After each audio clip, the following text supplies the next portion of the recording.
4. El individuo en el tránsito.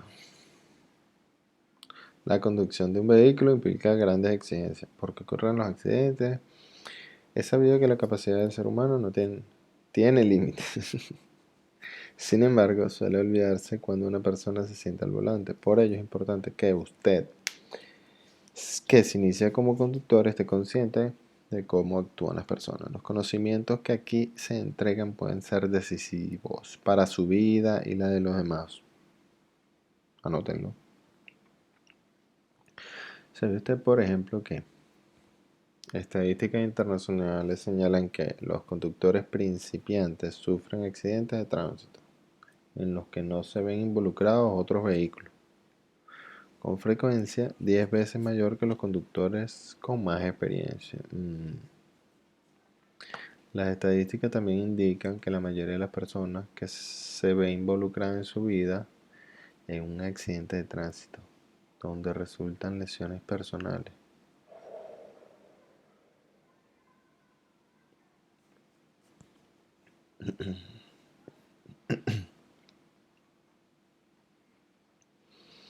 Ok. Imagine que un conductor va por una carretera, ¿ya? Y desea adelantar a otro vehículo. ¿Puedo hacerlo? Para responder a esta pregunta, el cerebro del conductor tendrá que juzgar la longitud de la distancia de adelantamiento si el espacio disponible para ello es suficiente. Las percepciones visuales tienden a dar origen a decisiones seguras. El tránsito presupone y exige que puede confiar en los demás usuarios de las vías. También obliga a pensar que puede ser responsable de las lesiones o muertes de otra persona y que usted mismo puede resultar víctima de los errores o la irresponsabilidad de otro.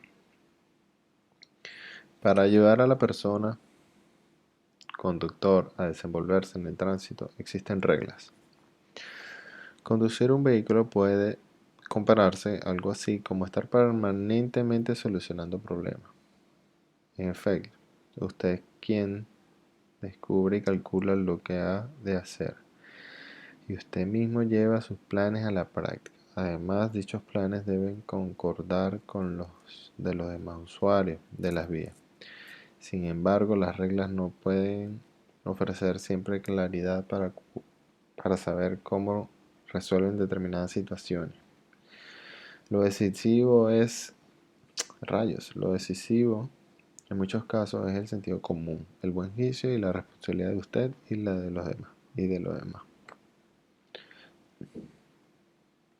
La responsabilidad con que usted asume su papel de conductor contribuyente a formar toda la cultura de tránsito.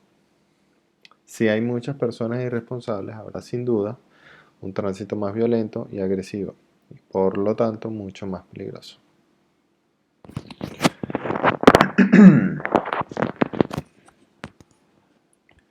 Están capacitadas las personas para responder las exigencias del tránsito. Rayos, miren, hasta nos colocan una historieta. Está oscureciendo, está nublado, la visibilidad es reducida. La carretera parece desaparecer al final de una cuesta, que sería la posición 1.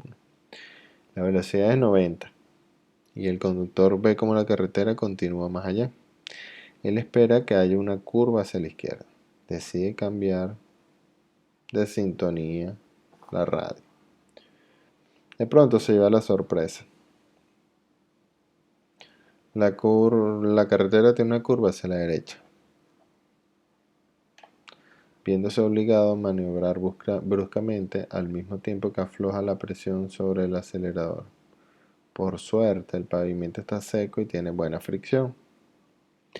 Después de la curva a la derecha, hay una a la izquierda, y poco después de esta, en la posición 2, se acerca algo que parece ser una motocicleta.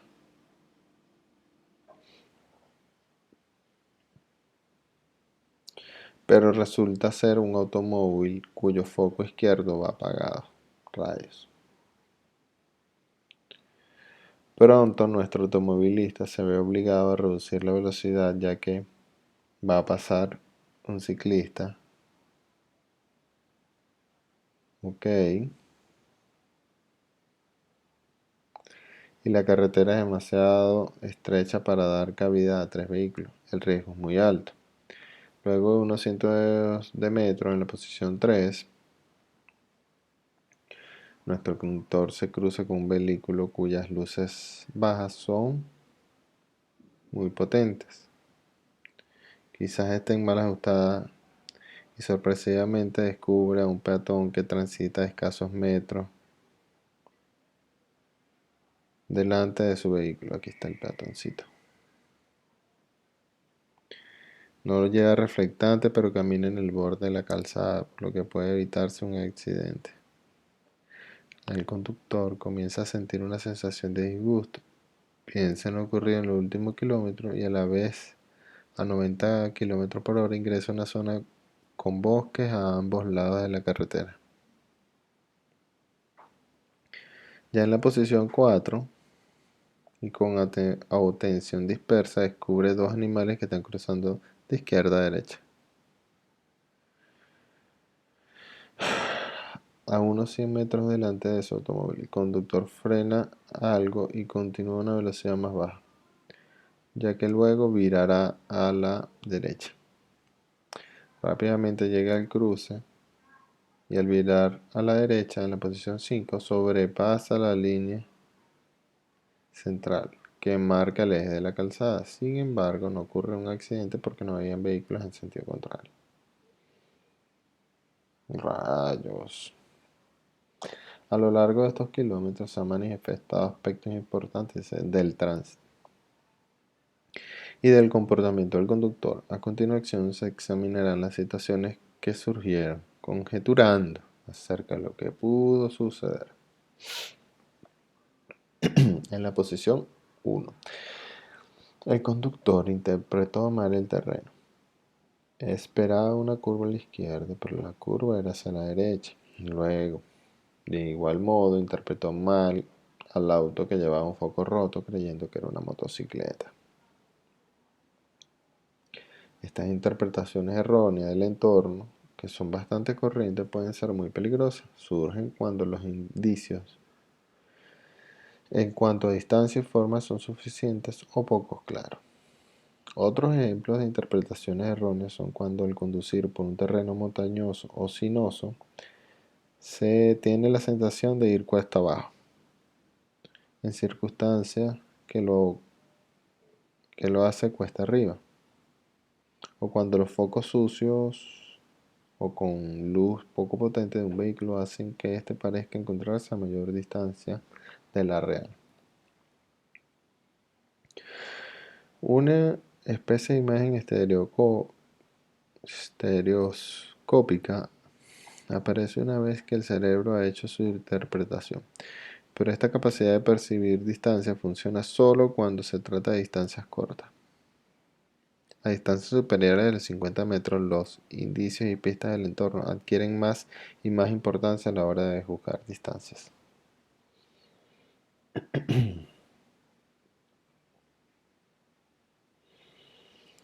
¿Por qué es importante saber esto? Porque en ocasiones carecerá parcialmente de ciertos indicios, o estos se presentan de modo confuso, o incluso no existirán, por ejemplo, cuando hay niebla, cuando está oscuro, o cuando quede cegado por la luz, y el resultado puede ser interpretaciones erróneas, muy peligrosas. Por lo tanto, una buena regla es mostrarse desconfiado de las propias percepciones y no conducir cuando se está cansado. Falta de concentración. Vamos al caso del conductor que acabamos de presentar. Con seguridad, una causa que contribuyó a que fuera sorprendido por la curva a la derecha fue el hecho de que se desconcentró al poner su atención en el cambio de sintonía de la radio. Hacer dos cosas al mismo tiempo puede resultar muy riesgoso, especialmente tratándose de conductores inexpertos. Por una parte,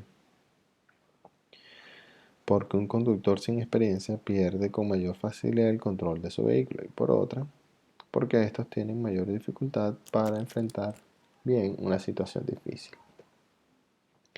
Además de llevar las dos manos sobre el volante, es importante concentrarse en el tránsito. Por ello, no debe conducir si se encuentra contrariado por algo que le ha sucedido y evite las discusiones mientras conduce.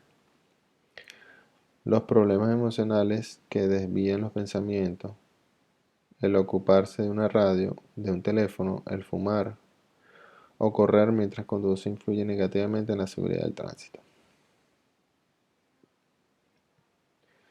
Distraerse y desviar la atención de lo que se está haciendo con algún pensamiento o algo que hemos visto es un hecho que ocurre con frecuencia. Las distracciones al conducir son causas de muchos accidentes. Si usted se distrae si usted se distrae, tendrá menos tiempo para reaccionar ante un imprevisto, ya que tardará más tiempo en recibir información. Conducir requiere toda su atención. Bla. Capacidad de reacción. Ok, estamos llegando a un tema importante. El conductor reaccionó rápidamente cuando estuvo a punto de salirse del camino en la primera curva. Demostró buena capacidad de reacción. El movimiento del volante y la reducción de velocidad salvaron la situación. El tiempo de reacción del conductor tiene gran importancia cuando se enfrenta a una situación difícil.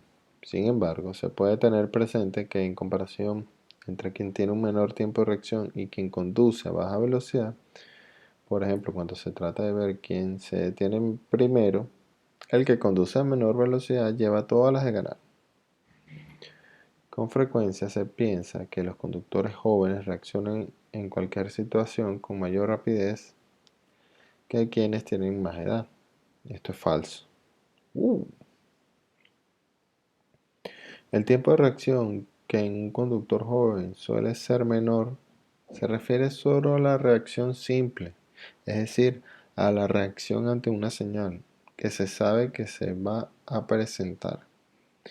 Pero este tipo de situaciones no se dan con mucha frecuencia en el tránsito. En situaciones reales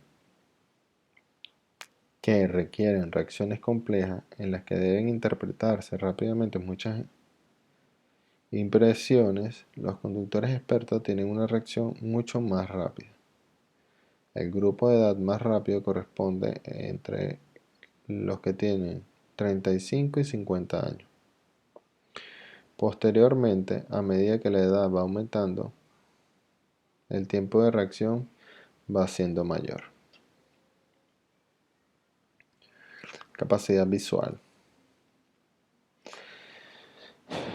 El conductor se sorprendió al descubrir al ciclista a pocos metros de su vehículo. Esto lleva a pensar en la capacidad para ver en la oscuridad y al descubrir los objetos importantes en el tránsito. Las personas no tienen la vista aguda del halcón ni la capacidad de los felinos para ver en la oscuridad. Al conducir en la oscuridad es frecuente que se presenten efectos de ceguera, ya que a pesar de que no se miren las luces del vehículo que vienen en sentido contrario, es posible que algunos rayos de luz se reflejen dentro del ojo, empeorando por corto tiempo la visión. La figura A muestra cómo puede ser el efecto de ceguera en estos casos. Usted sabe que adaptarse a los cambios de iluminación lleva cierto tiempo. Cuando se pasa a un recinto oscuro desde la luz del día y a pleno sol, al principio se ve muy mal, incluso durante algunos momentos puede que no vea nada. La ceguera real temporal se produce al mirar directamente los focos de un vehículo. Tiene un efecto más grande y prolongado y puede ocasionar serios riesgos de accidente. Otras ocasiones de ceguera pueden darse, por ejemplo,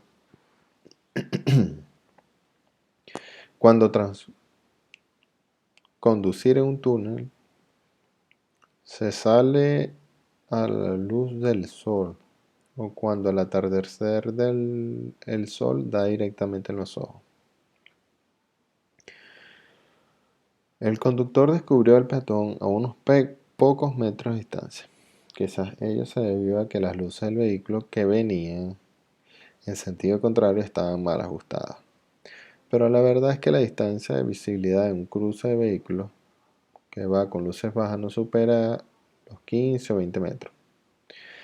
Cuando no hay tal cruce, es posible ver las demarcaciones de la calzada hasta unos 70 metros. Cuando se produce un efecto de ceguera temporal, la distancia de visibilidad es de 0 metros. Que quedas totalmente ciego, ¿no?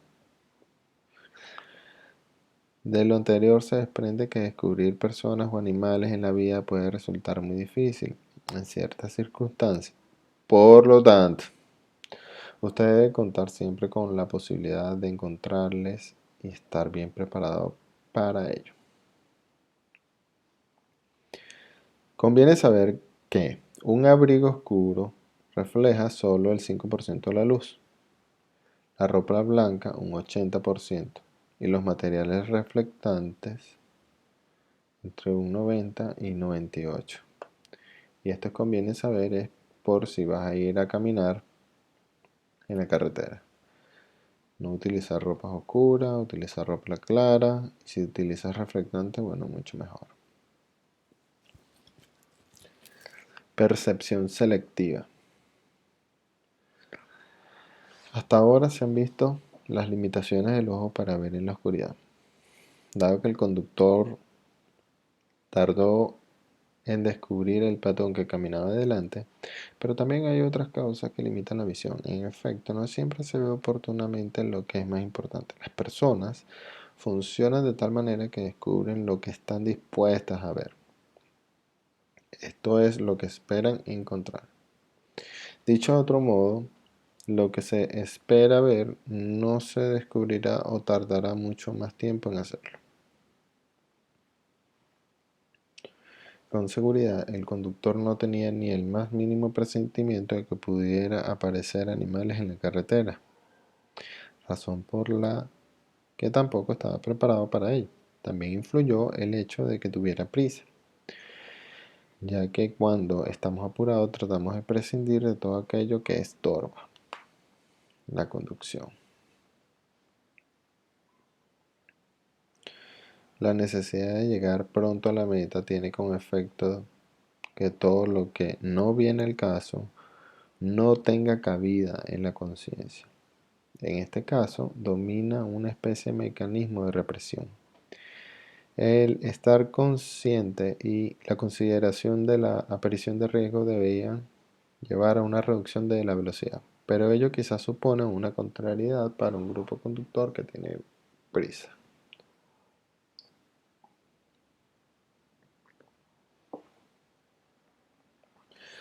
Dicho hasta ahora puede resumirse que a menudo se está expuesto a una gran cantidad de impresiones sensoriales. Lo anteriormente es explicable de todas las personas y suele llamarse percepción selectiva. Después de realizado el proceso perceptivo, que es rapidísimo, se decide acerca de la situación. A causa de la percepción selectiva se corre el riesgo de pasar por alto circunstancias importantes en el tránsito. Localización. Recuerde nuevamente que el conductor fracasó bastante en el descubrimiento de objetos importantes. Para ello, se debió a las limitaciones del ojo para ver en la oscuridad, así como también al fenómeno de la percepción selectiva que se acaba de mencionar. Pero además existe otro factor importante, la forma como el conductor mira durante la conducción. ¿Hacia dónde? ¿En qué orden? ¿Y durante cuánto tiempo mira el conductor? Estos tres factores dependen de la habilidad de cada persona y van variando con la experiencia. Para comprender mejor, hay que saber cómo funciona el ojo. La pupila regula la luz. La pupila regula la entrada de luz variando de tamaño. Esta aumenta en la oscuridad.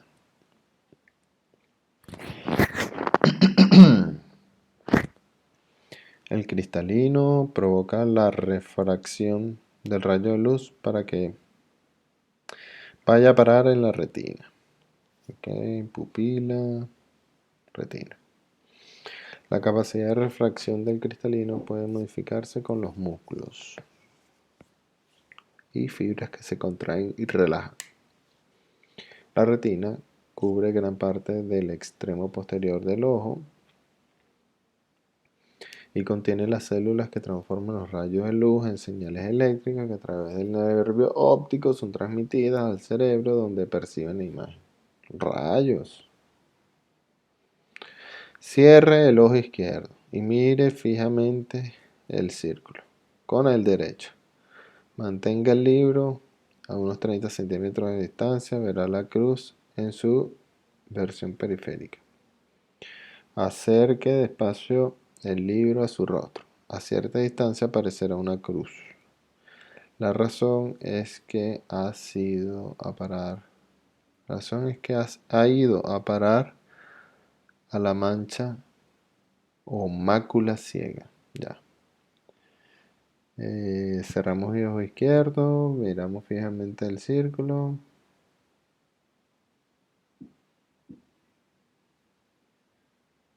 Mm,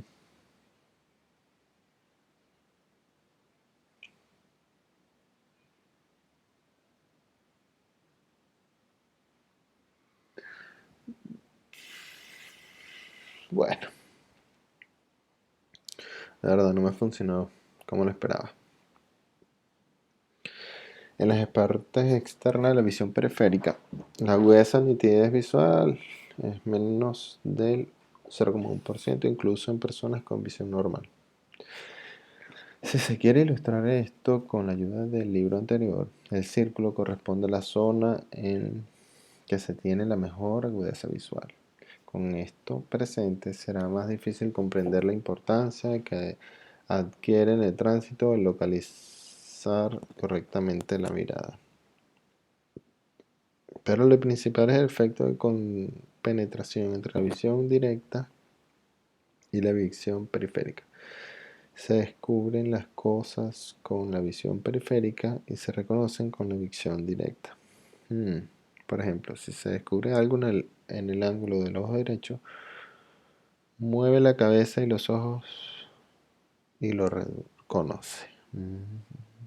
Bueno, aprendimos algo por lo menos.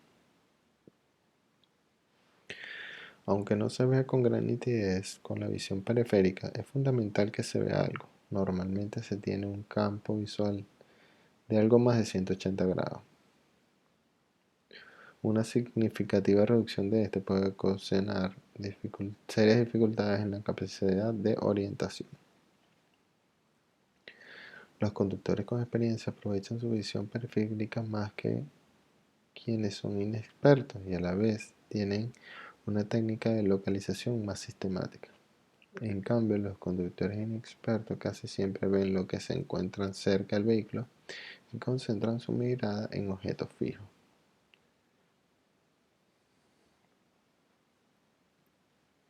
Una reducción de la visión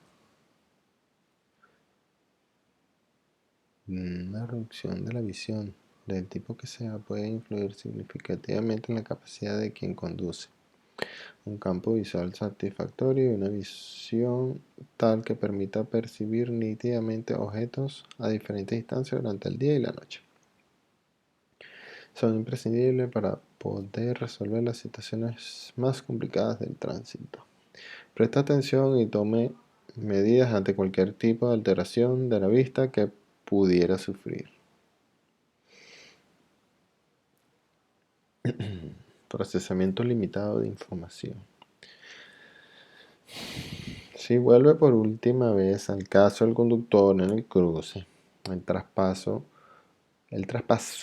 el eje de calzada, es probable que ello se debiera a que subestimó la velocidad que llevaba. Entre otras causas, tal subestimación se produce al acostumbrarse a cierta velocidad y a no recibir las impresiones sensoriales necesarias para darse cuenta de la velocidad a la que va. Los automóviles modernos tienen una marcha bastante silenciosa y sin vibraciones. lo que facilita a no advertir la velocidad a la cual se marcha. Asimismo, la conducción monótona por una carretera recta y en buen estado tampoco presenta variaciones en lo que las impresiones de la vista se refiere. Subestimar la velocidad puede ser muy riesgoso, sobre todo porque puede equivocarse al juzgar la distancia de frenado. Rayos. Las limitaciones de la capacidad del cerebro para procesar información no solo se reflejan en la estimación errónea de la velocidad que se puede llevar, sino también cuando se trata de captar información cuando se juzga la distancia entre otros vehículos. Como ejemplo, se puede mencionar el fenómeno denominado visión de túnel, en el que el campo visual se encoge a medida que aumenta la velocidad. ¡Wow! Esto sí que de cuanto mayor es su velocidad, tanto más lejos fija usted su mirada, con lo que ve solo una parte de su campo visual y no puede descubrir lo que hay a los lados de la carretera.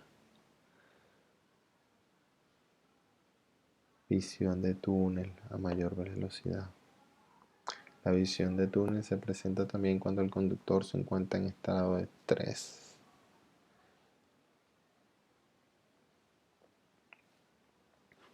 Investigaciones realizadas señalan que es muy difícil calcular la velocidad de los vehículos que vienen en sentido contrario y que normalmente el juicio del lugar en el que va a tener el cruce con el otro vehículo resulta ser una estimación del punto medio de la distancia entre usted y el otro con el que va a cruzarse.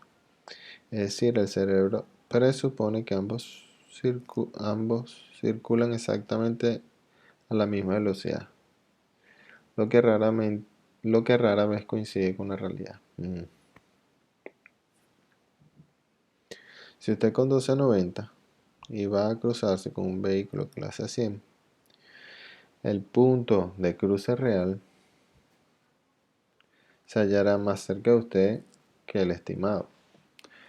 La magnitud del error, esto es la diferencia entre metros entre el punto real y el punto estimado, y aumentará mientras mayor sea la diferencia de velocidad entre usted y el vehículo con que va a cruzarse. Eso sí, está bastante lógico. Este va a 100, este va a 90. El punto medio entre los dos vehículos es la línea. Sí, que es el punto estimado lo que se está calculando, pero el punto real va a ser este, porque este va más rápido. Si el cerebro fuera capaz de realizar este tipo de cálculos, muchos accidentes de tránsito no se producirían. La conducción segura requiere equilibrio emocional. Por lo tanto, entonces, madurez. ¿Por qué es necesario haber cumplido 18 años o excepcionalmente 17 para poder optar a una licencia de conducir? La respuesta es obvia a esta pregunta. Es porque la sociedad espera que a esta edad el individuo haya alcanzado el grado de madurez requerido para ser un conductor responsable y seguro. Lamentablemente la realidad es distinta. Es sabido que los conductores jóvenes se ven involucrados con mayor frecuencia en accidentes de tránsito que los conductores de mayor edad y experiencia. ¿Cómo se explica esto? La población joven tiene particularidades propias de la etapa vital en que se encuentra, que influye en una mayor vulnerabilidad a sufrir accidentes de tránsito. Entre algunas de estas características destacan excesiva necesidad de autoafirmación, no obedecer las normas del tránsito, capacidad de conducción sobrevalorada, exhibicionista en el grupo, asumir riesgo al conducir, influencia de la publicidad que incitan al riesgo, las películas. Los jóvenes son propensos a asumir riesgo durante la conducción debido a la baja percepción del mismo. Existen 5 factores que influyen en la evaluación y aceptación del peligro y que podrían explicar el comportamiento de los jóvenes que tienen mayor tendencia a sufrir accidentes de tránsito. La actitud. No perciben la conducción como algo que pueda llegar a ser peligroso. Atribuciones sobre el comportamiento. Muchos creen que conducen mejor que los demás. Experiencia en la conducción. Muchos no tienen demasiada experiencia en la conducción, lo que hace que no perciban bien los riesgos, nivel de control, confían mucho en su capacidad de controlar el vehículo en situaciones peligrosas. Yo creo que esta es una de las más bajas percepción de riesgo. No ven las situaciones peligrosas. Los jóvenes con licencia reciente, por su limitada experiencia como conductores, interpretan y comprenden equivocadamente situaciones de tránsito. Los conductores jóvenes sobreestiman sus capacidades o habilidades para conducir más que los adultos. Muchos conductores jóvenes muestran deficiencia en su madurez personal. Ser un buen conductor exige muchos conocimientos y destrezas. Hay que ser capaz de registrar a tiempo muchas impresiones sensoriales. El cerebro puede interpretar dichas impresiones y adoptar una decisión rápida. Hay que colocarse en las situaciones de los otros usuarios de la vía. Hay que ser capaz de actuar con determinación y en forma correcta. Y hay algo muy importante, hay que ser previsor. En realidad, apenas se puede comprender la cantidad de procesos que el cerebro tiene que efectuar. Y se piensa que todo funcionará automáticamente cuando al ir conduciendo se presenten situaciones complicadas. Sin embargo, hasta por ejemplo que la velocidad se exceda solo un poco para que el límite de la capacidad se vea superado en un abrir y cerrar de ojos. Y el conductor comete un error. Los conductores jóvenes no siempre han aprendido dónde está dicho límite, lo que les hace cometer más errores que los conductores expertos. Además, las personas jóvenes tienen mayor dificultad para corregir sus errores sobre la marcha.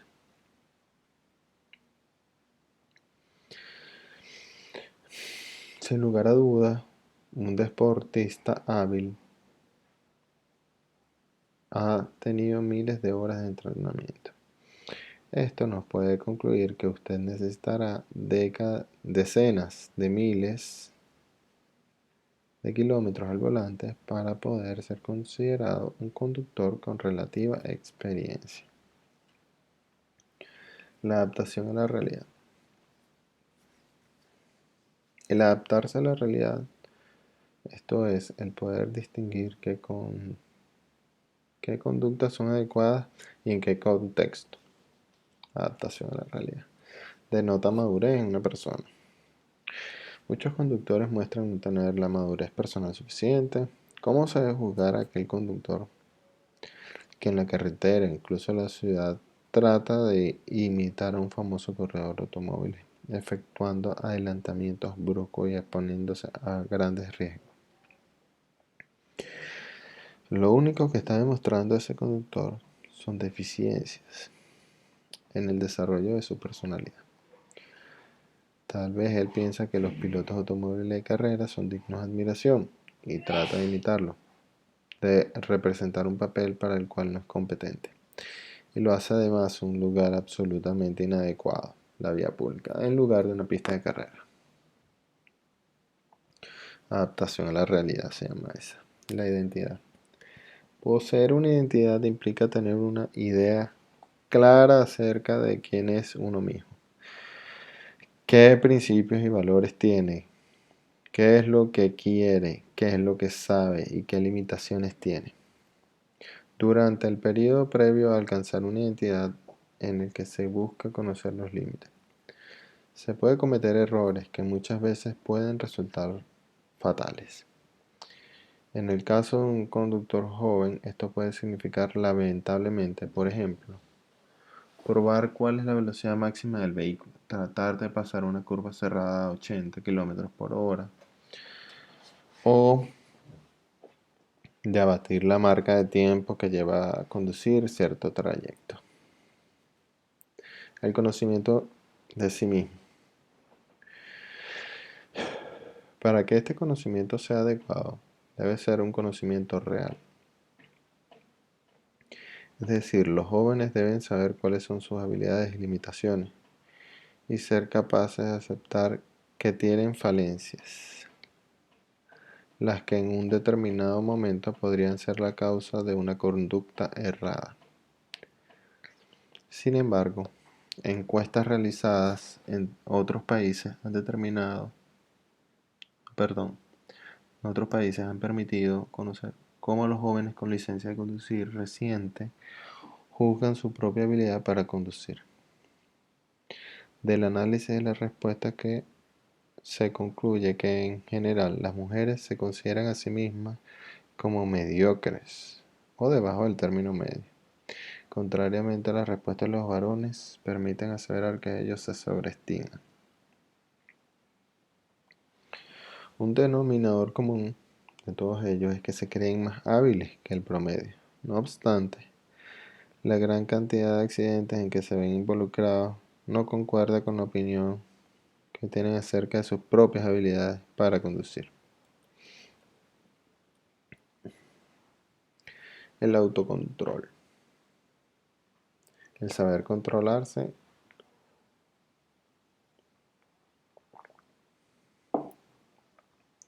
en situaciones que afectan el lado más vulnerable es también una muestra de madurez personal. Bueno, los niños cuando se enfadan muestran su rabia de una forma descontrolada. Gritan, patean o golpean algún objeto o alguna persona. Si como conductores se muestra tal forma agresiva descontrolada, las consecuencias pueden ser catastróficas. Se trata en cambio de dominar la eventual irritación o ira, incluso cuando otro usuario de la vía haya tenido una conducta incorrecta o usted lo perciba así. La agresividad hace que se actúe mal. En primer lugar, porque se percibe y juzga erróneamente una situación. Y en segundo, porque lleva a tomar decisiones impulsivas. Además, cuando una persona muestra una conducta agresiva, solo genera nuevos conflictos. Es preferible que usted como conductor considere que la conducta errónea de otros conductores o peatones es producto de ignorancia y que no es intencionada. Otra cualidad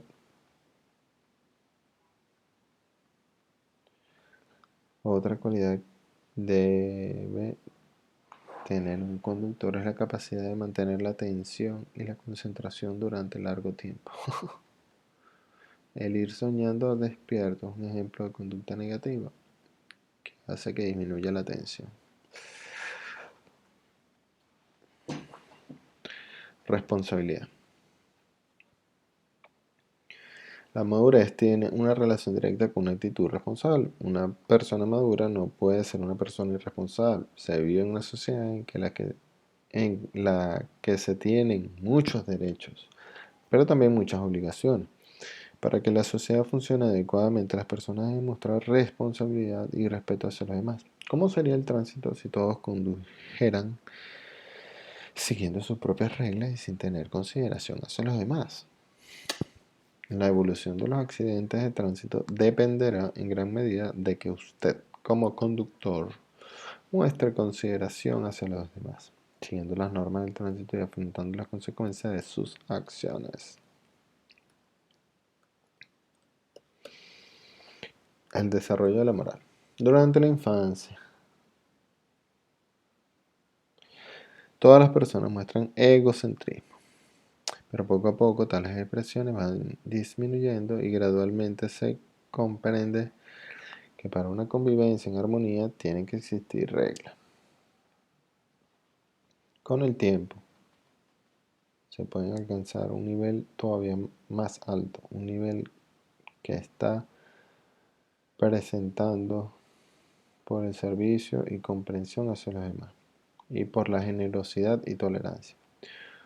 Uno se ha dado cuenta de las limitaciones de las personas y, por lo tanto, siente una mayor humildad. Esta actitud conduce a que nuestro comportamiento como conductores tratemos de ayudar a que nos sintamos en comunidad con el resto de los usuarios de las vías y a que tengamos consideración con ciclistas y peatones. Sea amable. No basta con conocer la norma, lo importante es el espíritu de ellas. Sin embargo, lamentablemente muchas veces se puede comprobar que el egocentrismo sigue dominando en ciertas personas, o que estas con demasiada facilidad retroceden hasta una etapa inmadura de su desarrollo. Las deficiencias en la madurez personal dejan sus huellas en las estadísticas de los accidentes de tránsito, no solo en la cantidad de estos, sino que también en su gravedad. Los vehículos hoy en día poseen grandes recursos de potencia que muchos sienten tentados a utilizar al máximo. Un conductor que desea demostrar su poder o su superioridad siente que su vehículo es un instrumento con el que puede fortalecer su personalidad, ser más osado y más independiente. Si bien él no piensa necesariamente esto de modo consciente, puede suceder así en su subconsciente y no tardará en enfrentarse a situaciones críticas en las que, en el peor de los casos, excederá el límite dentro del cual puede actuar adecuadamente. La presión del grupo y la propia fortaleza. A veces, a veces. Cuando una persona se encuentra en compañía de otra, reacciona en forma desacostumbrada. Claro, hace cosas que no haría estando sola. De alguna manera, la presencia y las opiniones de otras personas significan mucho. Así, ser el conductor cuando se va en el auto con amistades puede requerir exigencias más altas que cuando se conduce sin compañía. Como conductor, debe estar atento a sus propias reacciones. ¿Influye la presencia de sus amistades en su forma de conducir? ¿Desea impresionarles? ¿Se siente inseguridad y tiene miedo de cometer algún error que provoque críticas y bromas?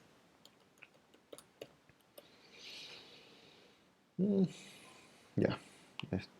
La influencia del grupo puede ser altamente negativa y contribuir a que el conductor efectúe acciones imprevistas. Suele hablarse de la presión del grupo para aludir al proceso de la influencia social de este hacia las personas, que lo lleva a actuar siguiendo los deseos del grupo. Esto no es necesariamente negativo. También la presión del grupo puede tener un efecto positivo si priman en él valores y principios de seguridad y de responsabilidad para con los demás usuarios de las vías. Algunas personas se someten con mayor facilidad que otras a la presión del grupo. Estas se sienten por lo general muy inseguras de sí mismas y tienen temor a quedar en ridículo.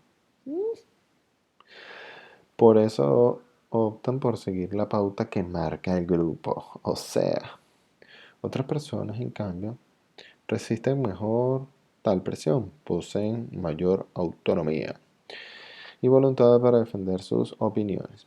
Si sus acompañantes o el grupo han ingerido alcohol, es probable que más de alguien exprese sus ideas en forma alborotada, agresiva y más primitiva. Monos. ¿Será usted capaz de negarse a las exigencias del grupo de conducir a mayor velocidad, acelerar violentamente y efectuar maniobras riesgosas? ¿O no podrá soportar que le tilden de miedoso si se niega a transportar mayor cantidad de pasajeros que la acepta su vehículo? ¿O que se ríen de su prudencia para conducir? Abuelita. La recomendación para un grupo como este debe ser reflexionen, cambien de estilo. O en el peor de los casos habrá que darle a usted un consejo. Cambia el grupo. Tóxicos. Ante muchos accidentes de tránsito cabría preguntarse, ¿en qué grado fue responsable el grupo de que ocurriera el accidente? No obstante lo anterior, evidentemente la mayoría de los jóvenes muestran actitudes responsables y se influyen mutuamente en forma positiva. Y si aprenden y practican las reglas básicas de seguridad de tránsito, que aquí se entregan con el tiempo, serán conductores autónomos y seguros. Conductas que implican riesgos. Las investigaciones han concluido que existen conductas o variables como las que se describen a continuación que facilitan que se produzcan accidentes de tránsito o situaciones conflictivas, como la impulsividad, que significa actúe sin pensar, no previendo las consecuencias. Es casi siempre negativo. Con frecuencia lleva a ocasiones que hacen que se pierda el control del vehículo o se sorprenda a otros usuarios de la vía, con el consiguiente riesgo de accidentes. Las acciones impulsivas son típicas de niños, quienes casi siempre suelen dar rienda suelta a sus impulsos. Al no asumir la culpa, ciertas personas tienen una gran propensión a culpar a otros y se niegan a ver su propio comportamiento en el desarrollo de los acontecimientos. Evaden su culpa con pretexto, lo que en la mayoría de los casos genera la irritación de los demás. Estas personas culpan a otros de lo sucedido y no asumen su responsabilidad y por lo tanto no modifican su conducta ni sacan experiencias valederas, no sé qué estoy leyendo yo, valederas, frenando así su desarrollo personal al no existir aprendizaje de las experiencias. Al darse cuenta de que se ha cometido un error y comprender que el comportamiento del conductor debe mejorar constantemente, es muy importante cuando se desea desarrollar y convertir en un conductor seguro. No asumir la culpa. Represión, que viene siendo las conductas. Impulsividad, el no asumir la culpa, no. Represión. En diferentes situaciones de la vida, las personas tratan de reprimir o dejar a un lado los pensamientos que, de alguna manera, están impidiendo lograr sus objetivos. El contemplar y comprender la realidad correctamente, en lugar de tergiversarla o reprimirla. Puede resultar decisivo que cuando se conduce un vehículo, se asume el riesgo de seguir conduciendo a la misma velocidad, a pesar de haber oscurecido y que la carretera brilla a consecuencia de una fina capa de agua o hielo. O se es lo suficientemente temerario para creer que el adelantamiento saldrá bien a pesar de que el espacio disponible es escaso. ¿Se captan los riesgos o no importa? En el fuero interno se sabe que los riesgos aumentan. No obstante, otras cosas como llegar a cierta hora parecen ser más importantes. En la mayoría de los conductores, esta represión tiene lugar alguna vez, pero en algunos ocurre con frecuencia, disminuyendo la conciencia del riesgo y aumentando la tendencia a correrlos, incrementándose así enormemente las probabilidades de accidente. Formación de reacción. Durante la juventud, muchas personas son tímidas o sienten temor a quedar en ridículo, pudiendo albergar sentimientos contradictorios sobre sí mismos. Por una parte desean parecer seguras y eventualmente osadas, pero por otra se sienten inseguras. ¿Cómo resolver tal conflicto? Está claro que se puede reaccionar de distintas maneras, pero no es raro que uno de los sentimientos sea fortalecido en exceso y el resultado sea que una persona insegura muestre un comportamiento agresivo. En determinadas circunstancias, una persona tímida puede desear mostrarse atrevida, para sobresalir y recibir el elogio o la estimación de los otros. Muchos accidentes de tránsito son consecuencias de este mecanismo, que se denomina formación de reacción. Hacerse valer. Ya, quizás alguien desea demostrar a sus acompañantes lo competente que es como conductor. Así, la acción se refuerza frecuentemente con palabras para que ellos se den cuenta de cómo hay que conducir un automóvil. Otra forma de hacerse valer puede derivar en un deseo de defender su derecho a cualquier precio, el sentirse superior al resto o al pensar que se tiene más derecho. Llega con frecuencia a sentir algunas conductas de otros como desafíos, o a pensar cuando otro conductor realiza una maniobra con la cual no se está de acuerdo, en que hay que darle su merecida. Independientemente de que se tenga o no la razón, el aceptar el desafío rápidamente o darle a alguien lo que se merece aumenta los riesgos de tener o provocar un accidente.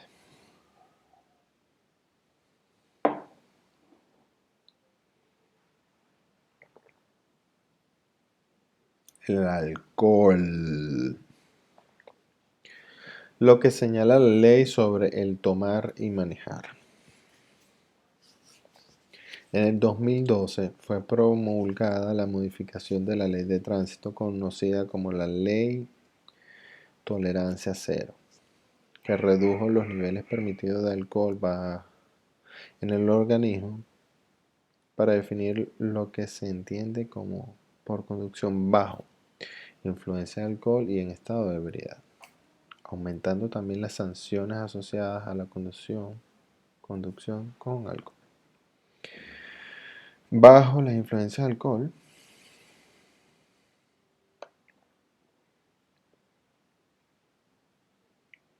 0,8 o más es estado de ebriedad.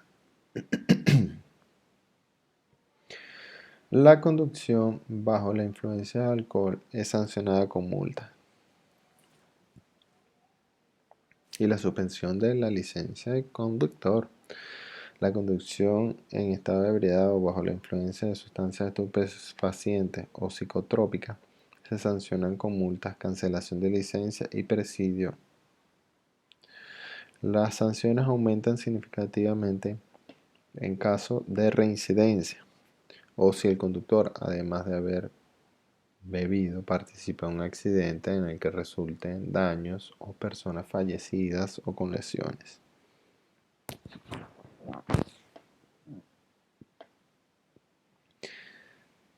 Bajo la influencia del alcohol, sin lesiones, primera vez, 3 meses, la suspenden. Wow.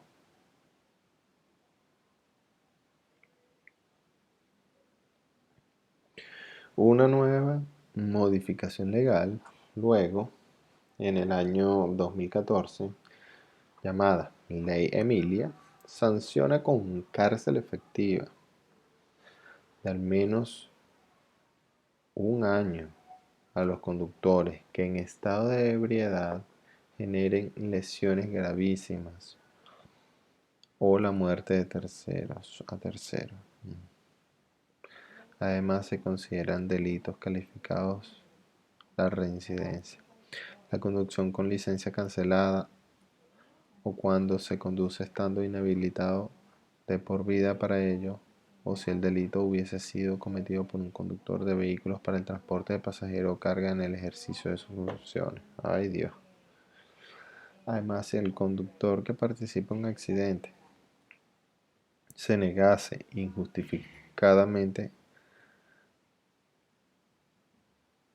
a realizarse las pruebas de detección de alcohol, prueba respiratoria u otra prueba científica, será sancionado con suspensión de licencia, multas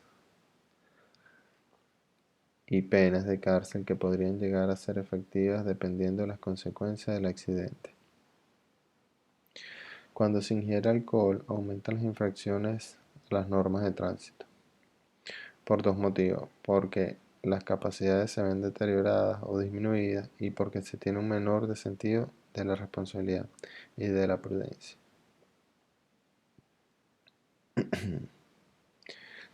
Efectos del alcohol en el organismo.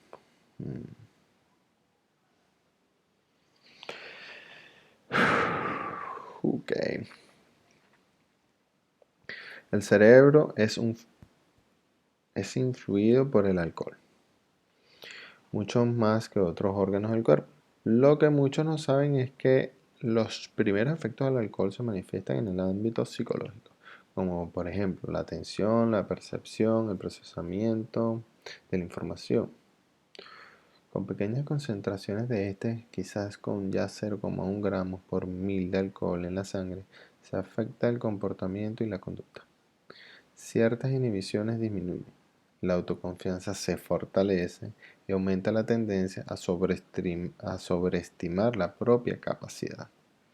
Esto constituye un gran peligro, ya que muchos desean acrecentar la sensación agradable bebiendo más.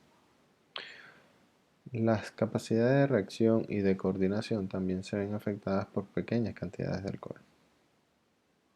El alcohol perturba el estado de ánimo, hace más lenta la comunicación en el sistema nervioso e inhibe la capacidad de distinguir entre diferentes estímulos, lo que influye negativamente en el tiempo de reacción de un conductor ante un imprevisto. Por otra parte, la mayoría de las personas pueden no notar reducción de la visión después de tomarse unos tragos, y eso puede ser así en lo que se refiere a la visión indirecta. Sin embargo, lo que no se nota es que la visión periférica también disminuye. Y lo peor es que uno no se da cuenta de que no descubre las cosas hasta que puede resultar demasiado tarde. A mayores concentraciones de alcohol, el empeoramiento de la visión es evidente, sobre todo en forma de visión doble. Los músculos de cada ojo no trabajan bien juntos y los músculos del cristalino funcionan peor, lo que dificulta enfocar la mirada. Además, las pupilas comienzan a funcionar mal. En resumidas cuentas, se puede señalar que la visión periférica, la atención, el tiempo de reacción y la capacidad de interpretación y de decisiones se ven influenciadas antes que la parte motriz. Es decir, las funciones verdaderamente decisivas se ven afectadas antes que uno mismo empiece a darse cuenta del estado en que se encuentra. La única tasa de alcohol segura para conducir es 0. Por eso, si va a conducir, evite el consumo de alcohol. Y si finalmente bebe, no conduzca. Busque otra alternativa para transportarse. ¿Cómo varía la tasa de alcohol en la sangre? Bueno, para conocer la tasa de alcohol que tiene en un momento dado una persona que ha bebido, se requiere analizar una muestra de sangre, se llama alcoholemia, o efectuar una prueba espirométrica con equipos especiales usados con este fin por carabineros de Chile.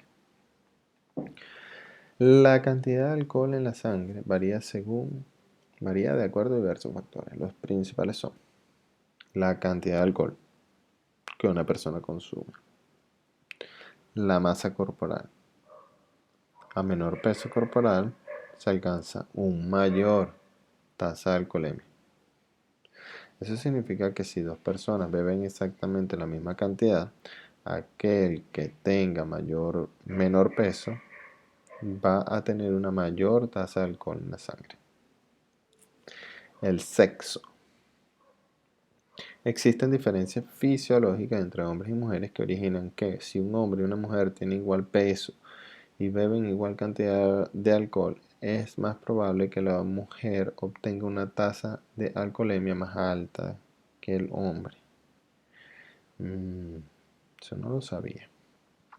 Si dos personas ingieren el mismo tipo y cantidad de alcohol, no necesariamente alcanzan el mismo nivel de alcoholemia, ni tampoco experimentan los mismos efectos.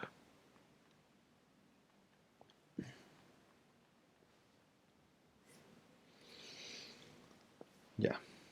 El tiempo que dura la ingesta, el mayor valor. Claro, el tiempo, esta es otra característica, el tiempo que dura la ingesta. El mayor valor que alcance el alcohol en el organismo, el punto máximo de la curva, meseta, será mayor si se bebe en poco tiempo. Si se bebe más lentamente y o se deja pasar un tiempo entre bebida y otra, el cuerpo eliminará algo de alcohol antes de recibir más. La figura siguiente demuestra un ejemplo de la persona en alcohol en un periodo de 4 horas y luego duerme 8. 4 horas bebiendo y después duerme.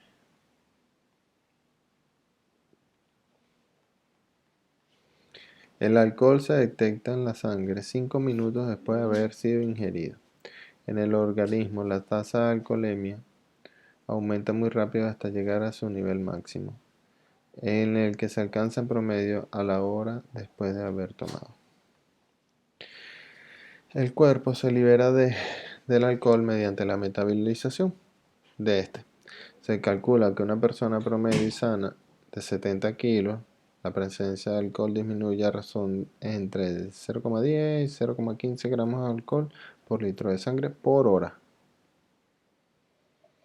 Pero hay que tener presente que esta es una cifra promedio, que no necesariamente debe aplicarse a usted. La metabolización no se puede apresurar. Este es un proceso que se realiza a un ritmo constante, que no se acelera con remedios caseros como un café, comer dulces, fumar cigarrillos, una ducha fría o ejercicio físico. Con esto, lo único que se logra será convertir a una persona borracha adormecida en una persona borracha despierta. Solo el paso del tiempo permite recuperar la sobriedad. Dormir algunas horas podría no ser suficiente para garantizar una conducción sana, segura. El alimento ingerido. La concentración de alcohol en la sangre varía según lo mucho o poco que se coma antes o mientras éste se ingiere. El alimento reduce la cantidad de alcohol que pasa del estómago a la sangre. Además, el alcohol mezclado con bebidas carbonatadas aumenta la absorción por el estómago. La edad. Los menores de 18 años y los mayores de 65 perciben con mayor intensidad los efectos del alcohol. Los efectos del alcohol son más peligrosos en los conductores principiantes debido a que aún no han automatizado muchos de los movimientos necesarios para conducir, porque no han tenido práctica necesaria. Como podrá reducir a estas alturas, con tantos factores es muy aventurado predecir a priori el resultado de una alcoholemia. Con una alcoholemia entre 0,3 y 0,5, el riesgo de sufrir un accidente es el doble que si no hubiese bebido. En cambio, si llega a una alcoholemia entre 0,5 y 0,8, el riesgo es 5 veces más que si no hubiese bebido. Doble, 5 veces más. Ok, vamos a detener este video acá.